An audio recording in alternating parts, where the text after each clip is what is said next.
যে গুলি যারা চালিয়েছে তাদেরকে অবিলম্বে খুঁজে বের করে শাস্তির আওতায় আনার জন্য সরকারের প্রতি আহ্বান জানাচ্ছি। সরকারের কোনো ধরনের ঢিলামি এখানে বরদাস্ত করা হবে না। সরকার যেন এই ব্যাপারে তৎপর থেকে নিজেদের দায়িত্ব পালন করতে পারে, আমরা তা দেখতে চাই। ওসমান হাদি আর ফিরে আসবে না। ওসমান, তুমি দেখে যাও, লক্ষ লক্ষ জনতা, তৌহিদি জনতা তোমার জন্য পাগল। আমার হাদি দরকার। আমি চাই আমার ছেলে যেন হাদির মতো হয়। এই দেশের জন্য হাদি দরকার। আমি আমার দেশকে ভালোবাসি, আমার দেশের জন্য হাদি দরকার, এইটুকু বুঝি। প্রতিটি ঘরে ঘরে হাদি দরকার। স্বৈরাচার শেখ হাসিনাকে দিল্লি থেকে ফিরিয়ে আনতে ইন্টারপোলে প্রস্তুতি শুরু করেছেন প্রসিকিউটর টিম। এটা গুড নিউজ যে 24 ঘন্টার ভিতরে প্রসিকিউটর ইন্টারপোলকে ইনফর্ম করবে। ফ্রান্স থেকে ইন্টারপোলের পুলিশ গিয়ে গ্রেফতার করবে দিল্লি থেকে শেখ হাসিনাকে, ঘাড় ধরে টেনে নিয়ে আসবে ঢাকা আন্তর্জাতিক বিমানবন্দরে। আমি ভারতকে বলবো, তুমি ওসমান হাদিকে হত্যা করো নাই, তুমি নিজে হত্যা হয়েছ। বাংলাদেশের মানুষ ভারতের গোলামি করবে না ইনশাআল্লাহ। আমি ভারতকে বলবো, ওসমান হাদির খুনিরা তোমার দেশে পালিয়ে আছে। বিশ্বাস সূত্রে আমি জেনেছি তারা ভারত পালিয়ে আছে। যদি ওসমান হাদির খুনিদেরকে বাংলাদেশে ফেরত না দেওয়া হয় তাহলে ইনশাআল্লাহ ভারতের সাথে সমস্ত কূটনৈতিক সম্পর্ক আমরা ছিন্ন করবো ইনশাআল্লাহ।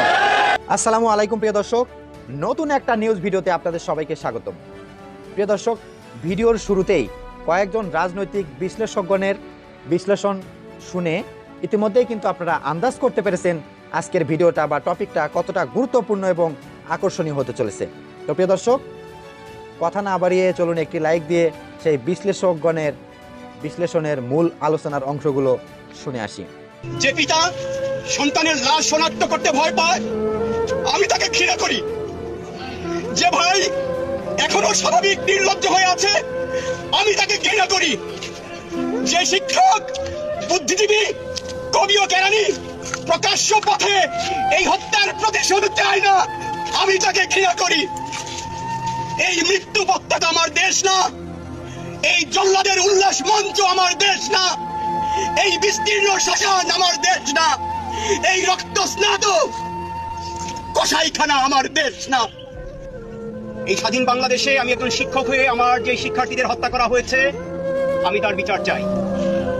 আমার যে শিক্ষার্থীদেরকে সারা বাংলাদেশে গুম করা হয়েছে, পুলিশ ধরে নিয়েছে, আমি তাদেরকে ফেরত চাই। আমার যে শিক্ষার্থীরা এখন ঘরে ঘুমাতে পারে না, আমি তাদেরকে ঘরে ঘুমাতে দেওয়ার পরিবেশ চাই। আমি আমার শিক্ষার্থীদের নিরাপত্তা চাই। আমি আমার শিক্ষার্থীদের তাদের পরিবারে ফেরত চাই। আমি আমার শিক্ষা প্রতিষ্ঠান খুলে দেওয়ার আহ্বান জানাই। আমি আমার শিক্ষার্থীদের নিয়ে আমার ক্লাসে ফেরত যেতে চাই। বুলেট আপনি দেখেছেন বাবা মায়ের রাখতো না, অভিশাপ আসমান কাঁপে, আপনাদের কাঁপে না, তার কাঁপে না, অভিশাপের ভয় হয় না? বুকগুলা ঝাঁঝরা হয়ে গেছে আমার সন্তানদের। রাবার বুলেট বলবেন, কি বলবেন? এগুলো অস্ত্রের মুখে দাঁড়িয়ে আছে, আমাদের পয়সায় কেনা বুলেটে আমাদের সন্তানদের আপনারা বুলেট ছুটছেন। আর কত আর কত? পুলিশ ভাইদেরকে বলি, ভেতরে তো আপনিও মানুষ, পুলিশ ভাই বলি না, ক্ষমা করবেন, মুখ থেকে বার হয়ে গেছে। তাদের ঘরেও সন্তান আছে, তাদের খোলসের ভিতরেও মানুষ। যারা এখনো ঘরে আছেন তারাও জানেন আর কতদিন ভয় পাবে। ভয়েই থাকেন, একটা মারবেন 10টা আসবো, 10টা মারবেন লক্ষ আসবো। সারা দেশের মানুষ, মা বাপ সব একসাথে দাঁড়াবো। ওদের সন্তানকে মানুষ করার জন্য আমাদের কাছে শিক্ষকদের কাছে পাঠিয়েছিল, কি জবাব দিব? আমার তো কোনো মুখ নাই, আমি শিক্ষক, আমার ভাষা নাই। তাদের কাছে হাত জোড় করে মাপ চাই, নিরাপত্তা দিতে পারি নাই, নিরাপত্তা দিতে পারি নাই। সমস্ত বাহিনীকে বলছি, আর একটাও গুলি না আমার সন্তানের বুকে। গুলি চালাতে চাস, এই যে আমি হাত উত্তোলন করেছি, গুলি কর আমার বাচ্চাদেরকে রেখে। এই সমাজে, এই দেশে ন্যূনতম বলতে কিছু নেই। চেষ্টা করব।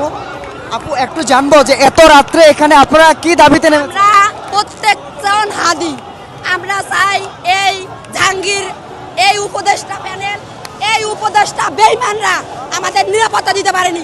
আমাদের রক্তের উপর বসে তারা আরামায়েশে আছে, আমাদের নিরাপত্তা দিতে পারেনি। আমরা নারী হয়েও প্রত্যেকটা মানুষ, প্রত্যেকটা শ্রেণী পেশার মানুষ এই জুলাই অংশগ্রহণ করেছি। আপনারা সাংবাদিকরা জুলাই অংশগ্রহণ করেছেন। এই উপদেষ্টারা আমাদের কোনো প্রকার নিরাপত্তা দিতে পারেনি। এই উপদেষ্টারা আমাদের রক্তের সাথে বেইমানি করেছে। এই জাহাঙ্গীরের পদত্যাগ চাই আমরা, এই আসিম নজরুলের পদত্যাগ চাই, এই রিজওয়ানার পদত্যাগ চাই, মানুষের ভালোর জন্য ক্ষমতায় বসেনি, তারা মানুষের রক্ত শোষণ করার জন্য, তারা আমাদের রক্তের উপর বসে আমাদের রক্তের সাথে বেইমানি করে, আমাদের রক্ত শোষণ করে, তারা ওখানে বসে আছে। তারা আমাদের কেউ ভালো চায় না। যদি ভালো চাইতো তাহলে হাদির যে খুনি রয়েছে তাকে যত সময়ে অ্যারেস্ট করতো। এই হাদির যে খুনি সে কিভাবে ভারতে বলা যায়, এতদিন হাওয়ায় যাওয়ার পরও কেন হাদির খুনি ধরা পড়লো না? কেন ধরা পড়লো না? আমরা এক হাদির জন্য হাজার হাদি আজকে প্রাণ দিতে প্রস্তুত আছি। আমি স্ট্যাটাস দিয়েছি যে আজকে মরবো, তাই হাদির খুনি যে তাকে হাদিকে ন্যায় বিচার পাইয়ে দেবো, হাদির খুনি ধরা পড়ুক, না হয় আমরা এখানে রাজপথে আবার জীবন দেবো। আমরা জুলাই একবার আমরা তো জুলাইয়ে যে আমরা জীবন পেয়েছি সেটা তো আমাদের বোনাস।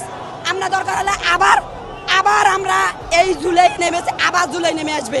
এই উপদেষ্টাদের একজনকেও আমরা এই উপদেষ্টা গাদ্দার উপদেষ্টাদের, এই বেঈমান উপদেষ্টাদের, এই উপদেষ্টার পিএসরা যে দুর্নীতি করেছে সেটার সে তদন্ত হয়েছে। এই উপদেষ্টা পিএসরা যে দুর্নীতি করেছে একটারও তদন্ত হয়েছে। এই উপদেষ্টারা আমাদের রক্তের উপর বসে আছে। এই উপদেষ্টাদের পদত্যাগ চাই, জাহাঙ্গীরের পদত্যাগ চাই, আসিফ নজরুলের পদত্যাগ চাই। তাছাড়া আমরা এইখান থেকে একটা মানুষও নড়বো না। এত রাতে ছুটে এসেছি, জুলাই আন্দোলন করেছি, রাত 2টা-3টাও আন্দোলন করেছি। ছাত্রলীগ, আওয়ামী লীগ, যুবলীগের পুলিশের ধাওয়া পাল্টা খেয়ে আমি নাশকতার মামলায় জড়িয়ে পড়েছিলাম, আমি পুলিশের অ্যারেস্টের শিকার হয়েছিলাম। এই উপদেষ্টারা আমাদের রক্তের সাথে বেইমানি। এইরকম আজকে যেমন ছুটে এসে কে কোথায় কিভাবে মারা যাবে আমরা জানি না। হাদি কি জানতো যে তার শেষ নিঃশ্বাসটা ত্যাগ হবে সিঙ্গাপুরের হাসপাতালে? আহারে জীবন! হাদি কিন্তু বারবার বলতো যে আমাকে গুলি করা হবে, আমাকে মেরে ফেলুক, আমার কোনো আপত্তি নাই, কিন্তু আমাকে যারা মারবে তাদের বিচারটা যেন হয়। আর তাদের বিচার হলেই বারবার হাদিরা এই পৃথিবীতে আসবে। হ্যাঁ, বিচার হইতে হবে। আমাদের সরকারও বলছে, ডক্টর ইউনূস স্যার উনি বলছেন যে এর বিচার হবে, সবাইকে আইনের আওতায় আনবে। এগুলা কথার কথা, কিভাবে আইনের আওতায় আনবেন? যে খুনি সে তো চলে গেছে, পার্শ্ববর্তী দেশে তো চলে গেল সে। দেখেন, এই খুনিকে জেল থেকে বের করা হয়েছে। এ কিন্তু জেলখানায় আটকা ছিল একটা অস্ত্র মামলায়, এবং 17 লাখ টাকা হাইজ্যাক করছে বা কোথাও লুটপাট করতে গেছিল, সেই মামলায় সে জেলে ছিল। এই জেলখানার ভিতরেই তার সাথে কেউ কথা বলছে বাইরে থেকে, হ্যাঁ, যে তোমাকে আমরা বের করতে পারি, তুমি এই কাজটা করতে হবে। কি কাজ? হাদিকে মারতে হবে। জেলখানায় এই কন্ট্যাক্ট হয়েছে ভাই। নাহলে এই ধরনের ক্রিমিনাল মাত্র সদ্য ধরা খাইলো আর্মস নিয়া 17 লাখ টাকা নিয়া, তাকে কেন আবার 2-3 মাসের মধ্যে জামিন দিয়ে দিল? কোন উকিল এই জামিন করাইলো? কোন বিচারক এই জামিন দিল? তারা কি দায়ী না? নিশ্চয়ই তারাও দায়ী। কারণ এই ধরনের একজন আসামিকে আপনি কেন জামিন দিবেন? আর এই জামিনটা করানো হয়েছে ভাই ওই কিলিং এর জন্যই। তাকে না ওই জেলখানার থেকেই কন্ট্যাক্ট করছে। আপনারা সিনেমাতে দেখেন না, ওই সিনেমারই গল্প। তাকে বাইর কইরা জেল থেকে মুক্ত কইরা হাদির সাথে মিক্স কইরা দিছে। হাদির সঙ্গেই সে ঘোরাফেরা করছে ভাই কয়েক সপ্তাহ, হাদির সঙ্গেই ছিল, সব কিছু লক্ষ্য করতেছিল। ঠিক যেদিন তফসিল ঘোষণা হইল, ঠিক তার পরের দিনই এই কাজটা করলো। তার মানে তার উদ্দেশ্যটা কি? 2 দিন আগেও তো করতে পারতো। তার মানে নির্বাচনের বুকে গুলি করা। এই গুলি ভাই হাদির মাথায় না ভাই, এই গুলি করছে বাংলাদেশের বুকে, এই গুলি করছে ডক্টর ইউনূস স্যারের বুকে, এই গুলি করছে ভাই ওই যে আমাদের আইনমন্ত্রী আছে না, এই আইনমন্ত্রীর বুকে আসিফ নজরুল সাহেব। উনি আইসা এখন বলতেছে, না আমি তো জানতাম না। আপনি কেন জানবেন না? আপনি না একজন আইনমন্ত্রী, আইন নিয়ে সমালোচনা করতেন সারা জীবন, আইনের টিচার হইয়া আপনি কেন জানবেন না? ভাই এরকমও শোনা গেছে, এই যে chief prosecutor barrister Tajul Islam একটা কথা বলতেছিল, একটা বেঞ্চ থেকে, হাইকোর্টের একটা বেঞ্চ থেকে 4 ঘন্টায় 800 আসামি খালাস হয়ে গেছে। 800 আসামিকে জামিন দেওয়া হয়েছে।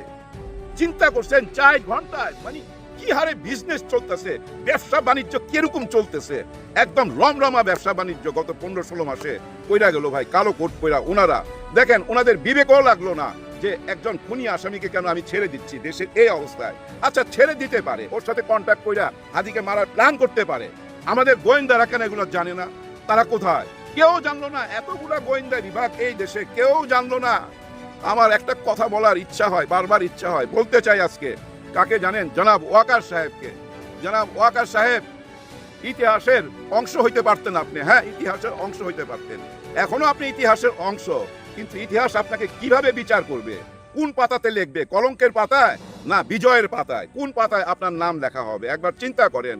আপনি যে নেক্সট জেনারেশন আপনার যে আসবে তাদের কাছে তো অন্তত বলতে পারবেন যে আমি ডক্টর ইউনূস স্যারের সাথে, ডক্টর ইউনূস স্যারের সরকারের আমলে কিছুদিন আমি সেনাপ্রধান ছিলাম, সেই ব্যাপারটা তো আপনি বলতে পারতেন অহংকার নিয়ে। কিন্তু সেই জায়গাটা কি তৈরি করতে পারছেন? নিশ্চয়ই পারেন নাই। কত আশা ভরসা আপনার উপরে, আপনি কেন পারতেছেন না? দেখেন ভাই ব্রাদার, 15-16 বছর একজন স্বৈরা শাসক এই দেশে ছিল, কাউকে কথা বলতে দিত না। কাদের দ্বারা এটা পরিচালনা করত? এই সেনাবাহিনী বলেন, এই যে আমাদের বিডিআর বলেন, আমাদের এই যে র্যাব বলেন, আমাদের এই যে পুলিশ ভাইরা বলেন, এদের দিয়েই তো এসব শাসন করতো, দাবায় রাখতো, ভয় ঢুকাইতো, তাই না? এরা ভাই এমন এক্সপার্ট ছিল, কে কোথা থেকে একটা জয় বাংলার বিরুদ্ধে বা বঙ্গবন্ধুর বিরুদ্ধে একটা স্ট্যাটাস দিলে ওই গভীর জঙ্গল থেকে খুঁজা বাই করে নিয়ে আসতো। কে ভাই ওই পদ্মা সেতুর বল্টু নিয়ে একটা স্ট্যাটাস দিছে যে বল্টুটা খোলা কেন? ওই বল্টুটা খোলা পাইছে, ও দেখাইছে, ওর জন্য ভাই ও পালায় গেছিল, ওই বরিশাল থেকে পালায় অন্য একটা জেলায় চলে গেছিল, ওইখান থেকে 24 ঘন্টার মধ্যে বাই করে নিয়ে চলে আসলো। আপনারাই তো তারা। তাহলে আপনারা 16-17 বছর একজন স্বৈরা শাসককে এভাবে সাপোর্ট দিয়া পুরো দেশকে দাবায় রাখছিলেন, কিন্তু আপনারা কেন বর্তমান সরকারকে 15-16 মাসের জন্য এইটুক দায়িত্ব পালন করতে পারলেন না? 16 বছর যেরকম দেখাইছেন এরকম কেন দেখাইতে পারতেছেন না? কি সাপোর্ট দিচ্ছেন? এটা কি আপনাদের সহযোগিতা? এটা কি সহযোগিতা বলে ভাই? না, নিশ্চয়ই না। দেখেন, ডেভিল হান্ট, অপারেশন অমুক, ডেভিল হান্ট 2, বহু রকম নাম দেওয়া হচ্ছে, বারবার শুনতেছি অপারেশন শুরু হবে, অপারেশন শুরু হবে। আজ পর্যন্ত হয়েছে? হয় নাই দেখাই ভাই। আজকে দেখেন এই যে হাদির মৃত্যুটা ভাই ছিল কি জানেন? আগ্নেয়গিরির মুখ খুলা দেওয়া। ওখানে দেখবেন ওই যে আগুনের গোল্লা আছে না, এরকম আগুন ছিটকাইতে থাকে, চারিদিকে ছিটকাইতে থাকে আগ্নেয়গিরির মুখ থেকে। আগ্নেয়গিরির মুখ ভাই এই আমাদের হাদি, বীর হাদি, শহীদ হাদি, আগ্নেয়গিরির মুখ। ওই আগ্নেয়গিরির মুখটা যখন খুইলা গেছে না ভাই, ওইখান থেকে যে আগুনগুলা ছিটকায় পড়তেছে আর ওগুলা যায় যেখানে যেখানে পড়তেছে ওইখানেই আগুন জ্বলতেছে। এর মধ্যে 2টা পত্রিকা অফিস আগুন জ্বালানো হয়েছে এবং এর মধ্যে একটা বিরাট বাজে ঘটনাও ঘটছে ভাই। একটা পত্রিকা অফিসের ভিতরে 30-40 জন সাংবাদিক ছিল, তাদেরকে আপনারা বাইর করে তো আগুন দিবেন, তাদের শ্রদ্ধা কি আগুন দিবেন? তাদেরকে আপনারা বাইর হওয়ার সুযোগ কেন দিলেন না? তারা সবাই যায় ছাদে আশ্রয় নিতে, ওই ছাদ থেকে তারপরে ওই ফায়ার ব্রিগেড তাদেরকে উদ্ধার করছে। আপনারা এইটাকে মাথায় রাখবেন না? আসলে হয়েছে কি জানেন, ওই আগ্নেয়গিরির মুখ যখন ভাই খুইলা যায় আর ওই লাভা যখন বাইর হইতে থাকে না, তখন আর সামাল দেওয়া যায় না। তো এই জন্যই সামাল দিতে পারে নাই। আওয়ামী লীগের যতগুলো অফিস আছে ঢাকা এবং ঢাকার বাইরে, সেখানেও ভাই আক্রমণ করা হয়েছে, ভাঙচুর হয়েছে। তো প্রিয় দর্শক, বিশ্লেষকগণের আলোচনা এবং রাজনৈতিক সব পর্যালোচনা সেগুলো শুনলেন, জানলেন, বুঝলেন। অবশ্যই আপনাদের মূল্যবান মতামত এবং আপনাদের মন্তব্য অবশ্যই এই ভিডিওর কমেন্ট বক্সে লিখে জানাতে ভুলবেন না।